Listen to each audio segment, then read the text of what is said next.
Pearland, moving forward, a community rich in history and tradition. The city's history goes beyond its 1894 founding date. Native Americans hosted visitors like LaSalle, Cabeza de Vaca, and Stephen F. Austin in 1528. Our earlier settlers formed the backbone of Pearland that went from the family community to an independent small town just south of Houston.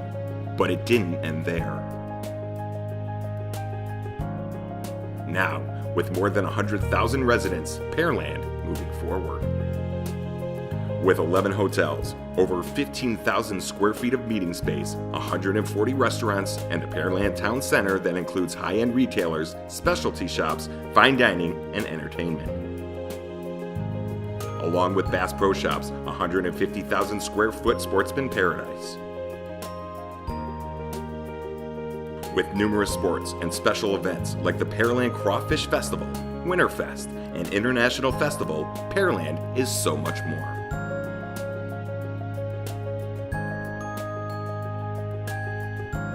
Newcomers like H-E-B on the east side, RefChem, Dover Energy, and a thriving medical portfolio, some of which includes Memorial Hermann, Methodist Hospital, Texas Children's Hospital, and Kelsey-Seybold. We have 800 employees here now in Pearland. That helps move Pearland forward. We're the largest private employer in Pearland. We also just opened up our new clinical location, which is built out to house 27 physicians, so it basically can double its capacity, have MRI, CT services, all the services that the city would want, city employees, city workers, city residents would want from an outpatient standpoint. We also, in this particular location, we're growing. Kelsey-Seybold's doing well, it's growing, and it's adding more services, and when you add more services, you need more administrative support. So not only did we build out room for 1,200 employees, 400 more than we currently have, we also reserved space for, if we ever need it, a second office building, and a parking structure. People move to Pearland for its available healthcare facilities, quality of life, and good schools.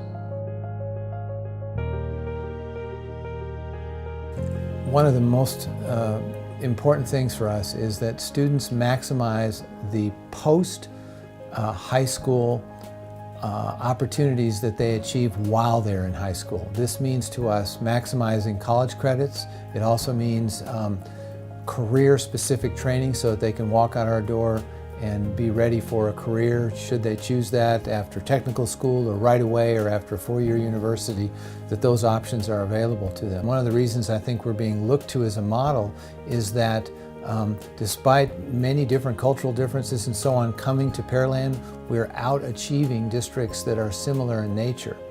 And I think that this will continue to happen as we go. I know, just being new to the town, only been here a little less than 3 years, my kids are really enjoying the difference here as compared to where we were before.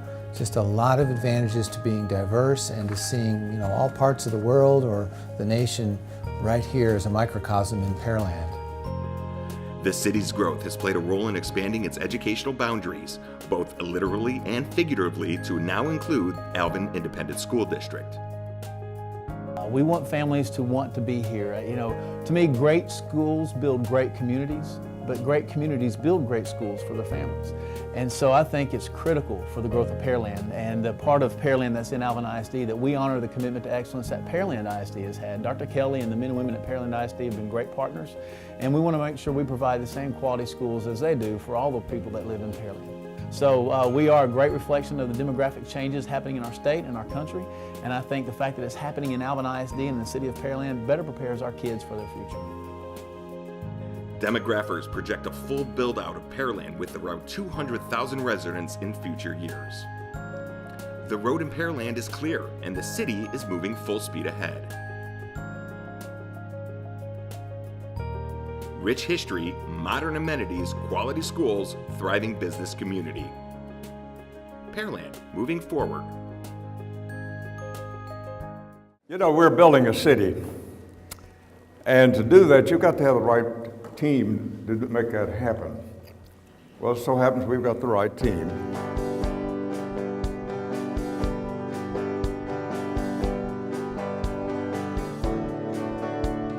We always have to do something, I think, in big projects. I worked at the Space Center for 32 years, And every 3 years, we would look back where we were to make certain that where we were well founded so that we can move forward in a proper fashion. Let's do that with Pearland today.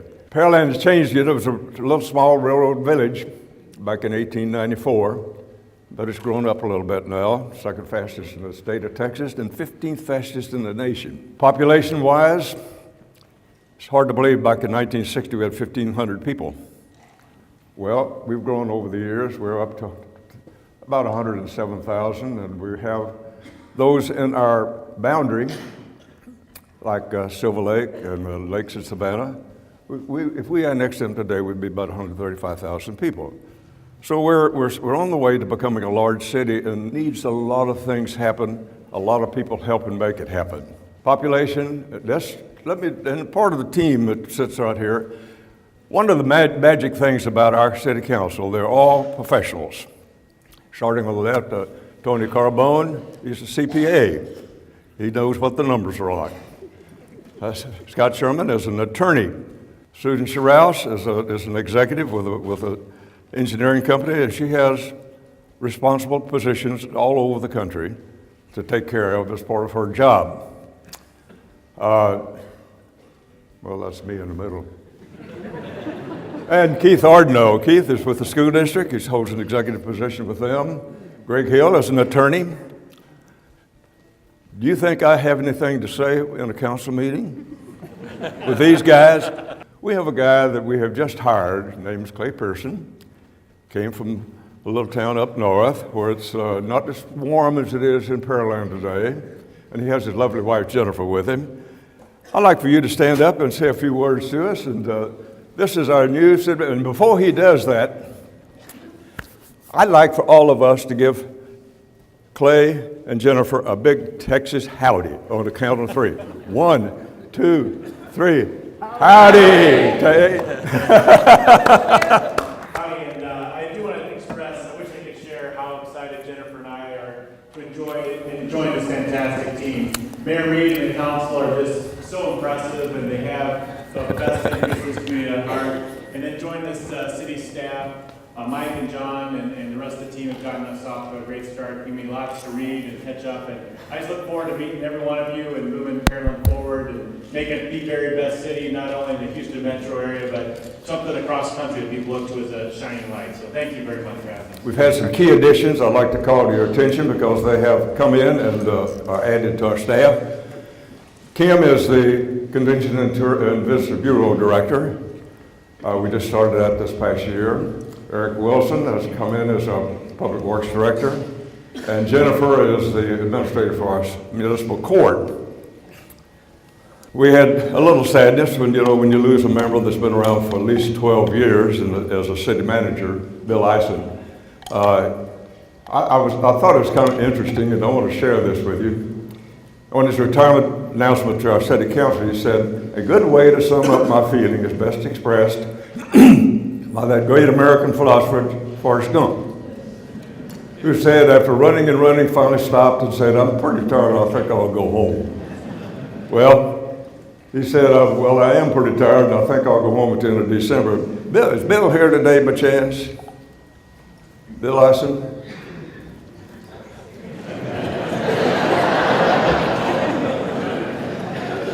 Well, I guess I'm still running, perhaps.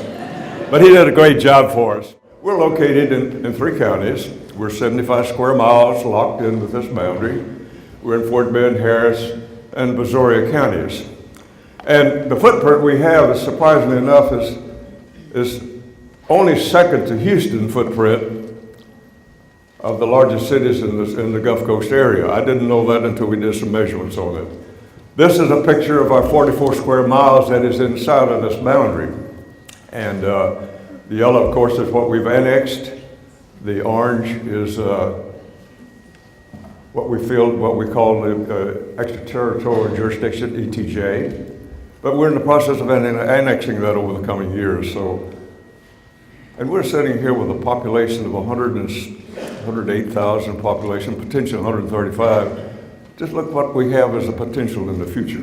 I'd like to share with you some facts about Pearland that you might not know, but did you know that Dawson and Pearland High Schools were both recognized by the Washington Post as America's most challenging school?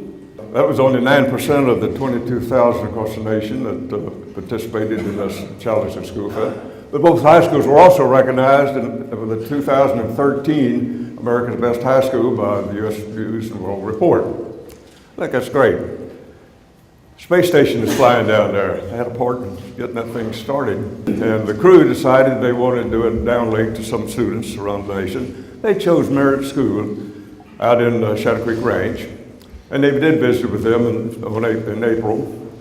And they chatted with some of the students. And I thought it was very interesting. I attended that and I listened to the crew doing some downlink talking, and they chatted back and forth. I think that's great that they were recognized by the crew of the great space station flying around up there.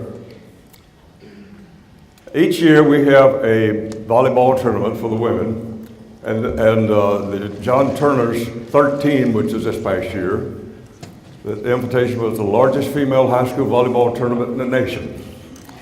And I think that's something to be very proud of, because we are recognizing quality talent that go on to eventually some college somewhere. Killing Steakhouse. Well, if you hadn't been there, you ought to try it. Because there's a guy in Houston called Allison Cook who lists all of the quality places to eat.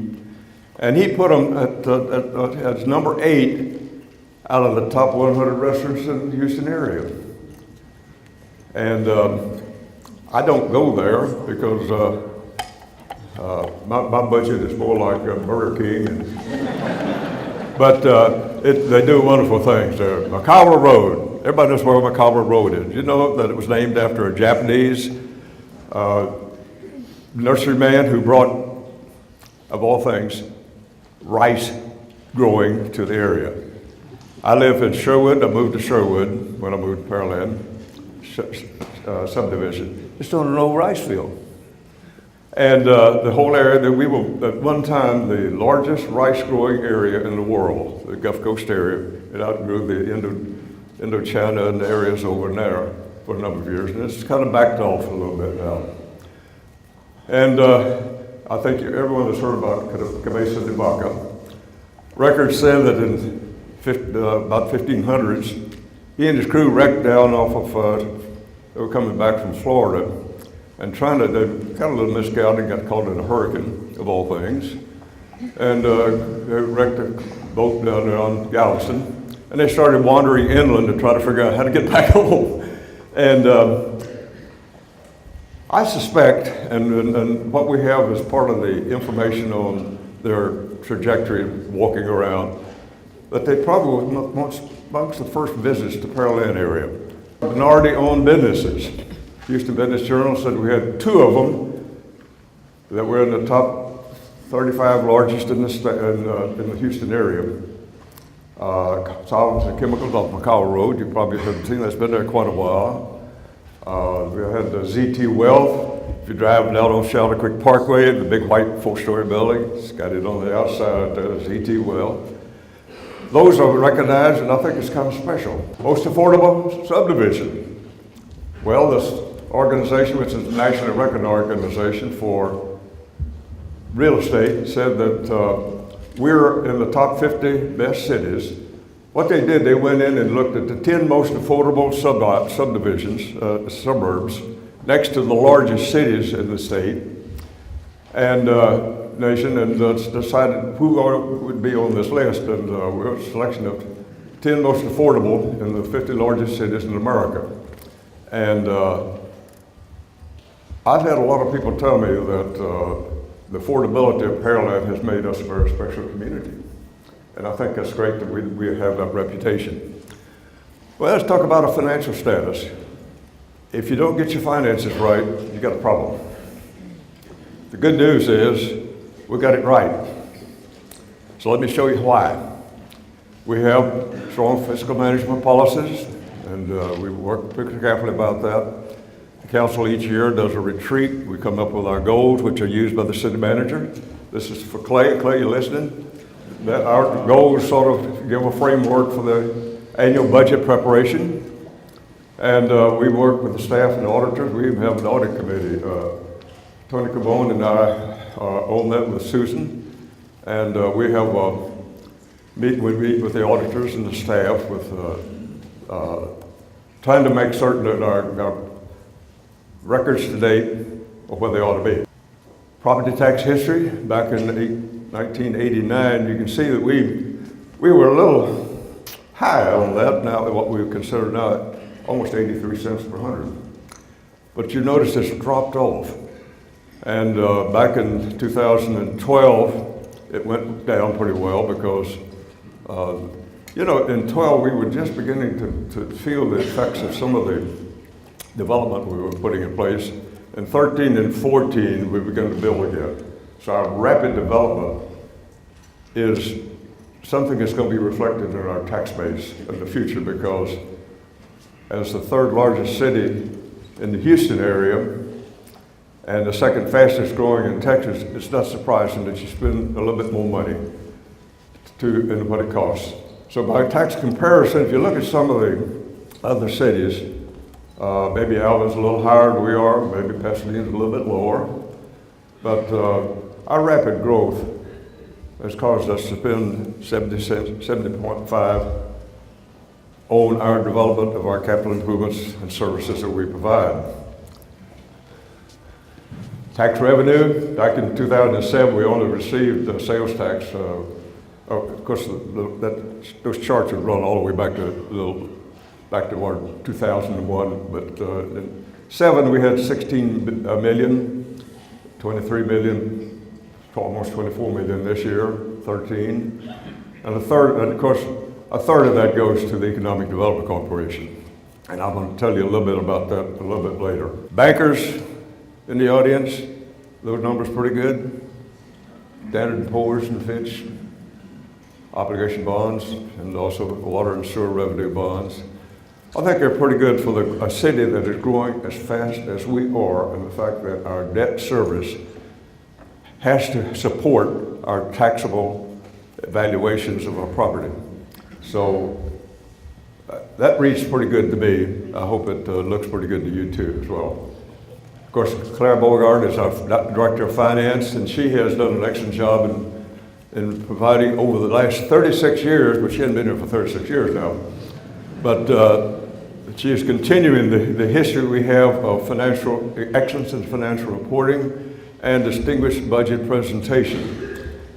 These are things that are certificates from this organization that doesn't belong to the government. It's a professional organization that says you're doing a pretty good job in taking care of your business.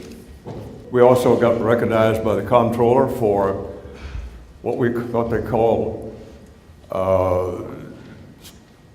transparency in operation.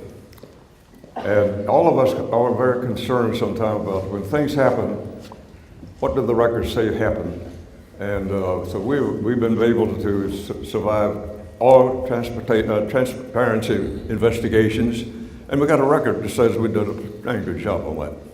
This is where our city grows. This is where our economic development is recognized. We're building Pearland economic base, and we do this one building, customer, new business at a time. And Pearland, in 1995, the Pearland Chamber of Commerce said, we need an economic development corporation. We still had, you know, there's just a limited amount of sales tax that you can have available to a city. And when we did the election for that 1995 recommendation from the Chamber of Commerce, the citizens passed it by over 85%. So that's why we have Matt Buchanan sitting there as president of Pearland Economic Development Corporation. They are doing a superb job. They have Houston process doing Pearland 2020. That's a vision to the future. Where do we need to go? A strategic plan. And this has been a banner year in 2013, and I'm going to take you through a number of businesses that have moved in and where they are, their status today for 2013. Kelsey Seabold, of course, Dr. Burleson and John Lytle have been in charge of that here in Pearland. They have that 170,000 square foot facility out on Pearland Parkway at Kirby Drive. If you drive by there, it's a beautiful thing. It can be expanded even further because they've ordered enough land to make sure. They have about 800 employees now, but it'll be built out about 1,200 in the future.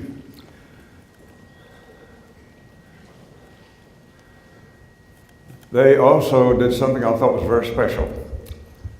They built a medical clinic on 518. It's between, Highway 288 and Business Center Drive. And when they built it, they did a beautiful job of it. And what it will do is bring all of the medical operation people into one facility. Right now, they have doctors in various locations around Pearland. So let's put them all in one location, and it's going to be a very special group.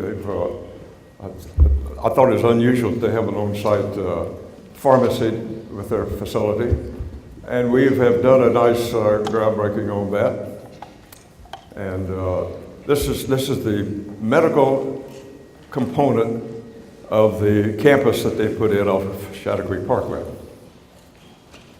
Hospital Corporation of America, Pearland Medical Center, 141,144,000 square foot facility going in. There already is a professional building at the corner of 288 and Shadow Creek Parkway right now.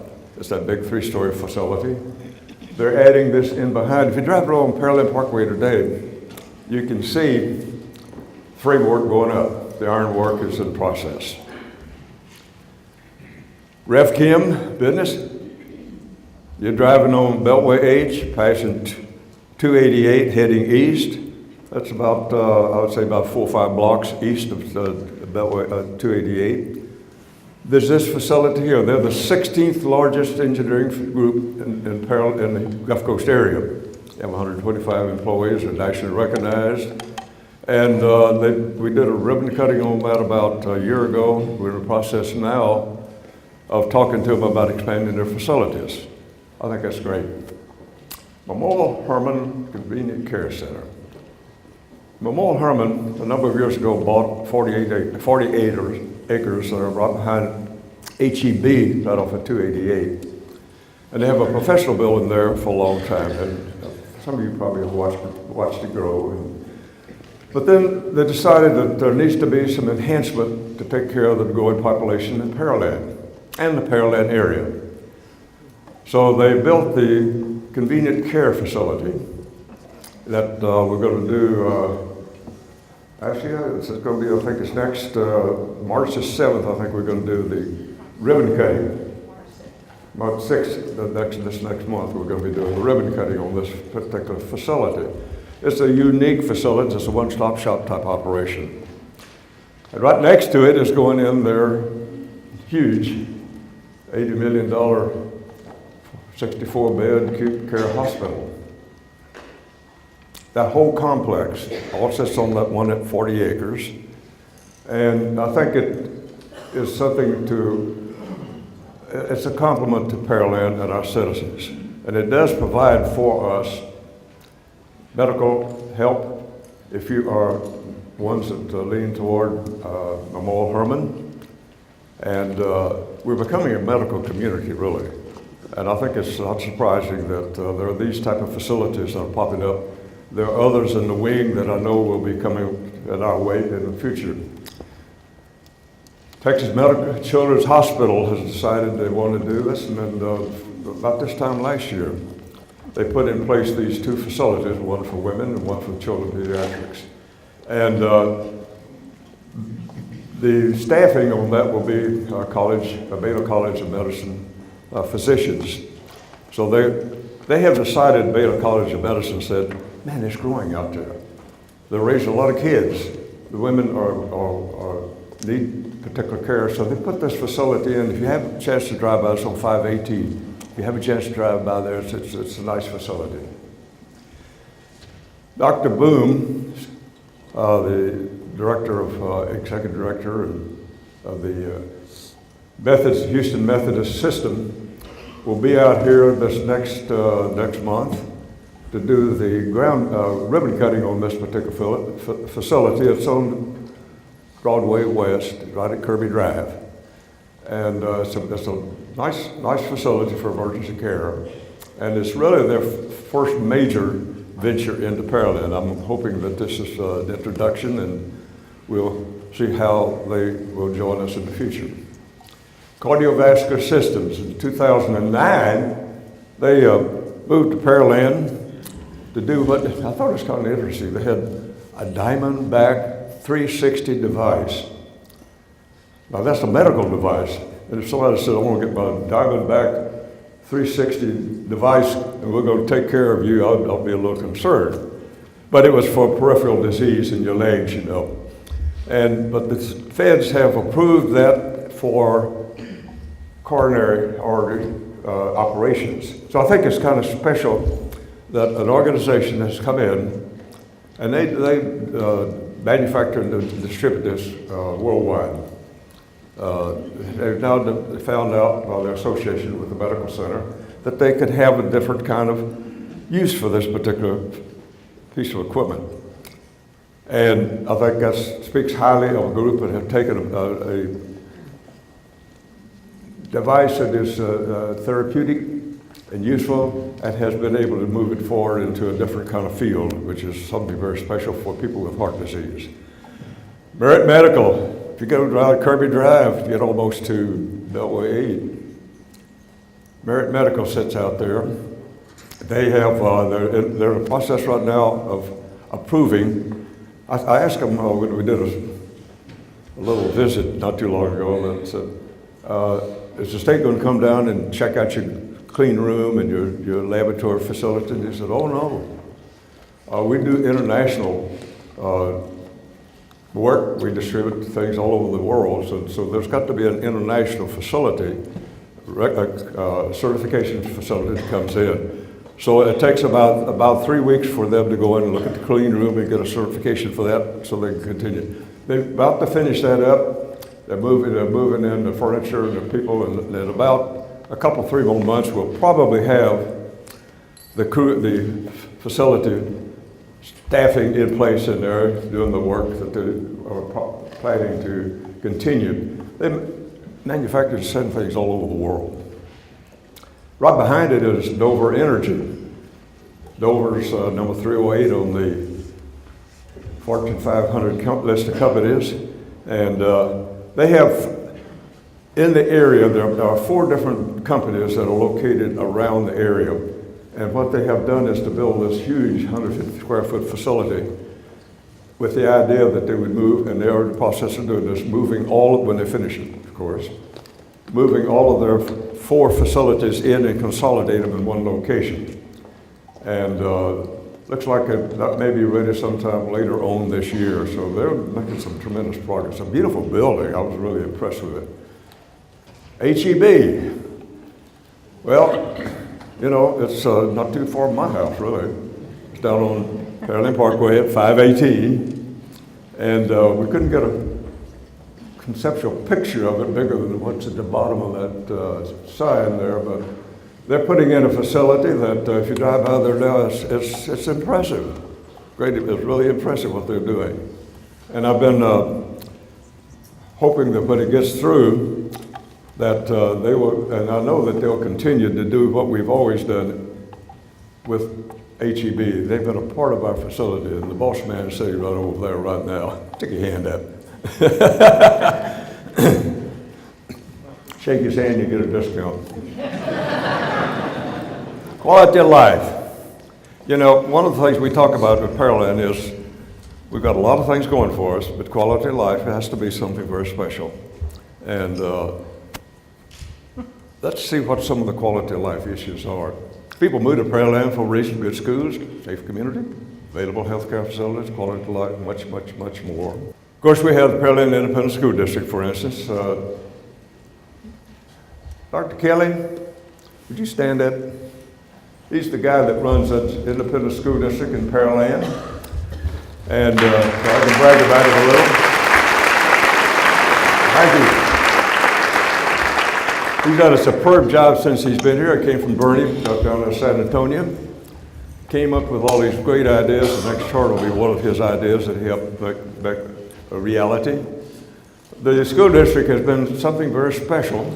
They've set net records for the number of qualifying National Merit Scholars, and I'll be speaking at the next Merit Scholarship event out at Dawson High School here, I believe next month, I believe it is. And this is the Turner College and Career High School, and Dr. Mara is the principal of that. They just had a roundtable here this last week in which they invited people to come in and sit with a staff person, and we talk about what this school does. It is an answer to the fact that we're not producing people with educational credentials that will fit the jobs that are available to us now. There are a lot of jobs out there, a lot of people with good quality backgrounds and educational backgrounds, but it doesn't fit the job that's out there. So this is one of the places where you can do that. It started out, I think the 700 plus students is a little low. I think it's closer to 900. But they have, the idea is that they could have a person who does not want to be a college graduate. They can go in with specific skill, learn that specific skill as workforce training, and get state certification when they come out. And one of the things we're trying to do with that is to make sure that when they come out, there's a target job for them that's lined up for that specific job.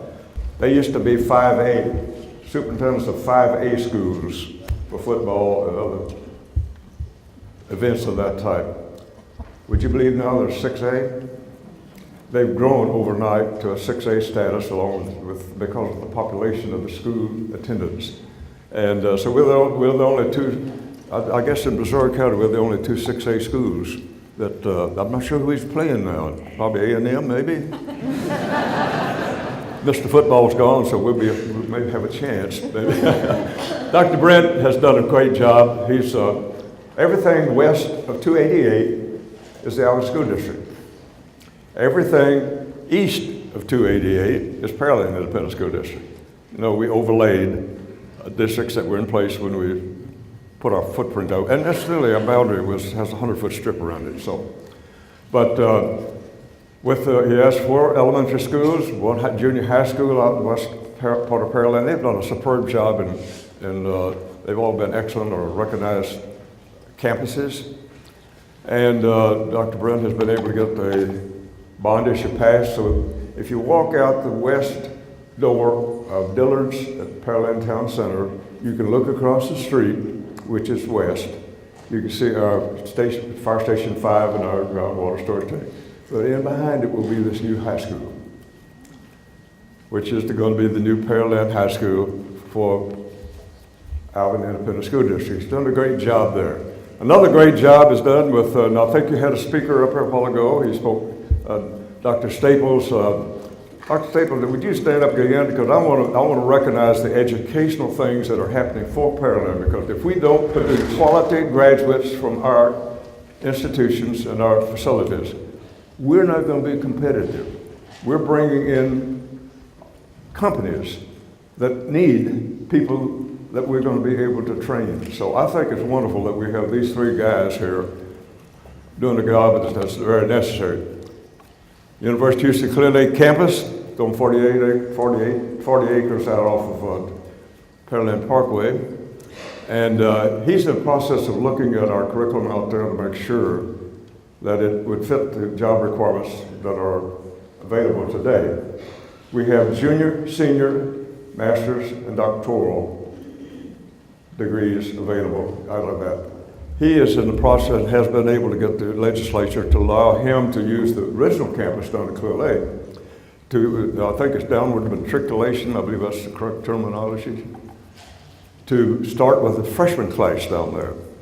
I don't know whether that will be a future opportunity for us, but he has done a superb job, and we've been very delighted to have him on our team. Pearland's public safety, I've got several charts on this because I think safety, you know, I'm going to start off right down the bottom. Each year, the FBI looks at all U.S. cities over 100,000 population and checks their crime rate. And for the last 3 years, we have been in the top 50 safest cities in America.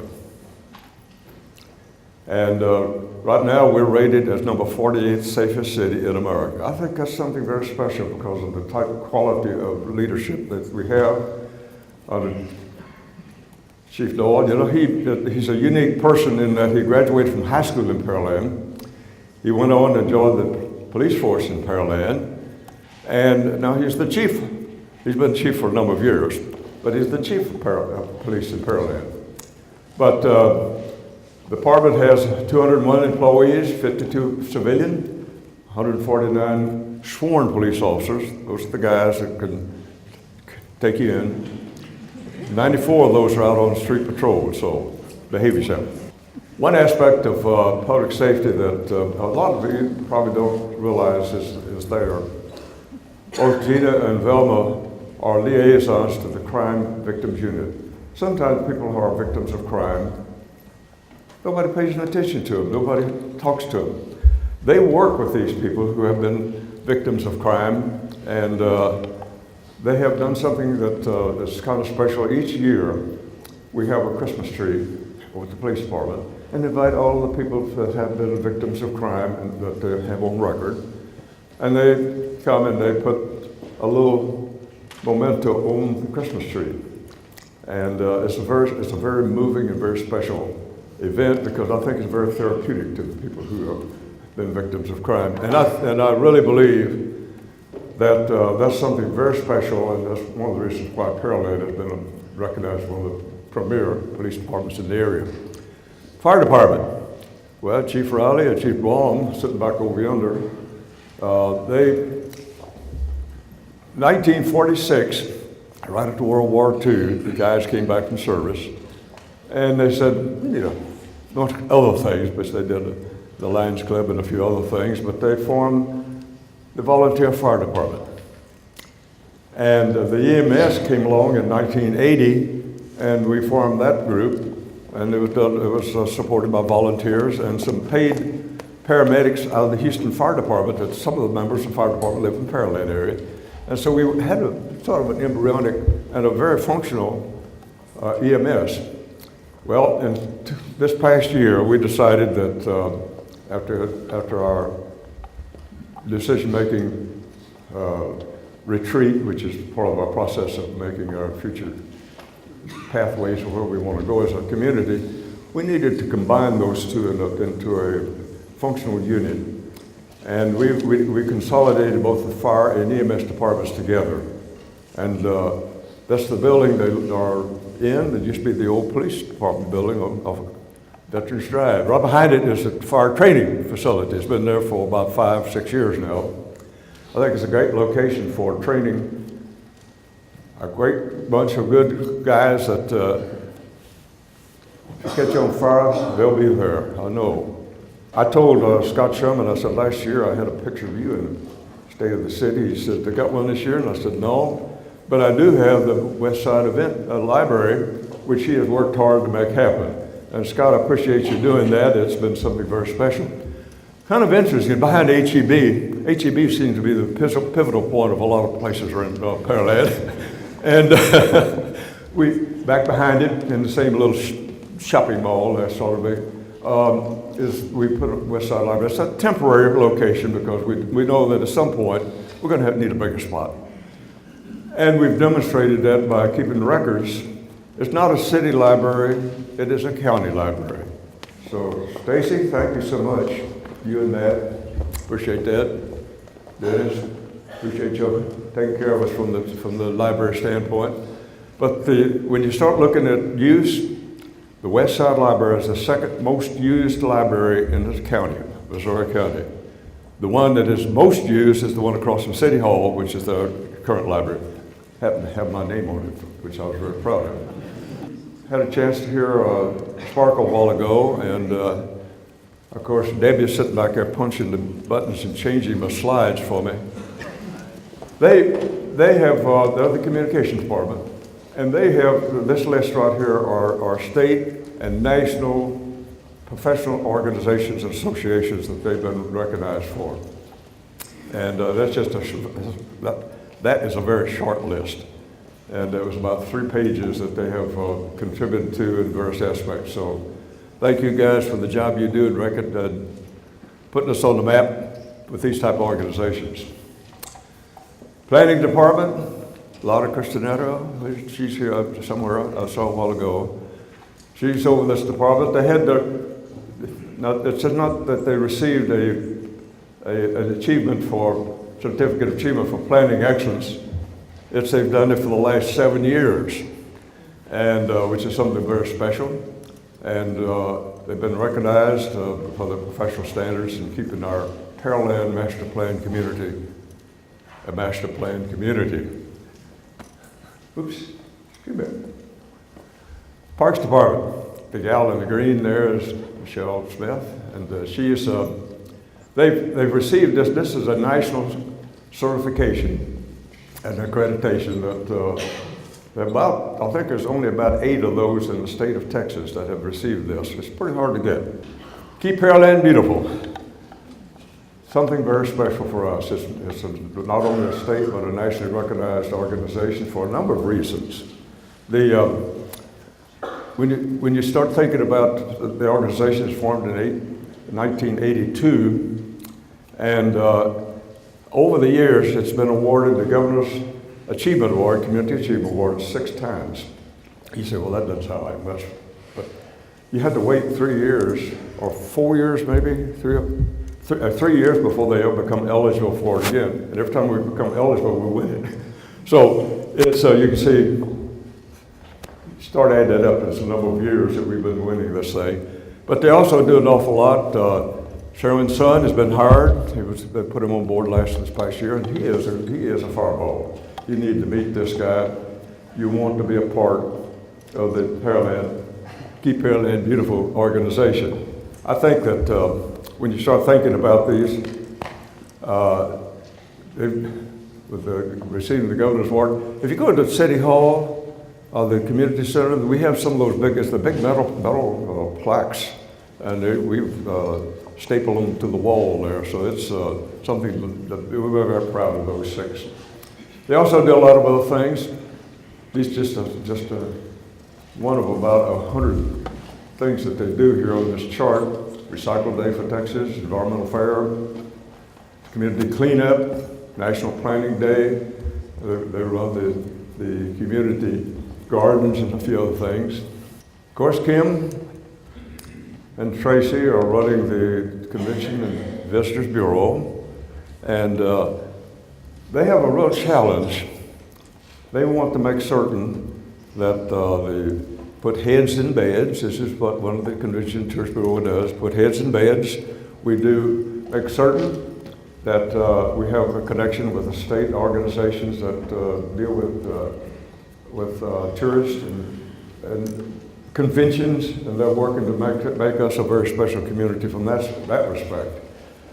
Kim is it's kind of interesting. She came from the Northeast up around the New England area, and she began to sound like she's talking Texan now a little bit. So we can understand her a little bit now. But they've done a great job. We're going to have probably, it's just gotten started, so we'll have more information on that probably the next year. Ken Epperson is the manager of the Captain Projects and Engineering Department, and he has quite a job in trying to figure out how I could have at least a chart. I just picked out what I felt were some major issues that we need to cover. Park and ride, because we thought we were going to have a park and ride over 288. With Metro being the one that put it in place. They pull a lot of the game, so we had to hire a Gulf Coast Center to help us follow up on that. We're working on it. The other big issue is State Highway 288 toll road. Right now, you know, when you go in, there's 2 lanes going north, 2 lanes going south, all the way from South Missouri County, all the way to the Convention Center and Brown Convention Center in Houston. The desire was to make that a toll lane where you would go into the center of that piece of property. There's a big green spot that they keep mowing every once in a while. It will support 2 toll lanes going north and 2 toll lanes going south from the convention center all the way down to South Porter County. How are you going to put those things in? That's going to be quite expensive. There is a process you can go through, which is get an organization that will do the design, build, and operate. Well, the Missouri County Toll Road Authority is taking it from about the Beltway south, and I think they pretty well got that. He's got it under control. Matt Sylvester's got it pretty well under control since he's one of the guys that is working that issue. Texas beautifies 288. If you drive down 288, we didn't really know that 288 was going to be that ugly. But we were so busy doing things, not 288 itself, but the unmowed side. There's a stretch in there that still has cedar post and barbed wire on it. And I'm a barbed wire collector from way back, so I need to go out and get me a piece of that just to make sure it's okay. But the Economic Development Corporation and Matt Buchanan says that we need to make sure that we upgrade that. And he said, if you go out to West Harmon 610 interchange, that's how we want it to look. If you look at the one on the right, that's what it looks today. They're working on it. And he has a management district that's in place right now. Well, why don't we start wrapping up a little bit. As we know, when Pearland was in 1894, when it was platted as Pear-Land, we decided as a community, I wasn't here then, but they decided in 1959 that we ought to incorporate this place because Houston may come down and eat us in. So they incorporated it and did it as Pearland with no hyphenate in the middle. So that's how we became a hyphenated to a unhyphenated city. And we're incorporated with 1,600 people. Actually, it was 1,500 on the chart that we had previously. We're still growing from that. Let me tell you a little bit about the population growth. Pearland has grown from that 1894 to the 3rd largest city by population in the Gulf Coast area, Houston, Pasadena, Pearland, with the 15th fastest growing in the nation. But in 2012, they did an adjusted census on who is the largest city in the state of Texas. We're actually the 36th largest city by population in the state of Texas. I didn't know that. It's really surprised me. I thought, wow, 36, you know. But we'd also have, we do know from the words that the demographers are telling us that there's going to be an increase of about 3 to 4 million people in the Houston area in the future. Pearland will be part of a state that will double its population to about 40 million over the coming years. But when you stop and think about the fact that many people are coming in, we're going to get our fair share down here. Probably more than our fair share, because this is the type of community where there'll probably be a great number of those professionals coming in from the new businesses that are taking place in the Houston area. So we're going to be having a type of city that they want to be a part of. We do know that the growth will create challenges. And to do that, we've got to be good stewards of our tax dollars, and the council and Mayor Bogart and Clay will make sure that we stay online, and the city council will be helping out all the way down through. We also know that we need to continue branding Pearland as a destination city. And we need to plan, the people that will be coming in are going to be people who are expecting a city that's the 36th largest in the state, would have things like museums and conventions facilities and performing arts facilities. So we need to look at that, and all of the amenities that you need for these type of future population. We need to continue marketing Pearland as one of the most diverse cities in the nation. And the state, we do know that the state's top 50 retail markets, when you look at those, Pearland is in the top 50 retail markets by the state organization that tracks that information. And we also just heard that FBI said we're in the top 50 safest cities.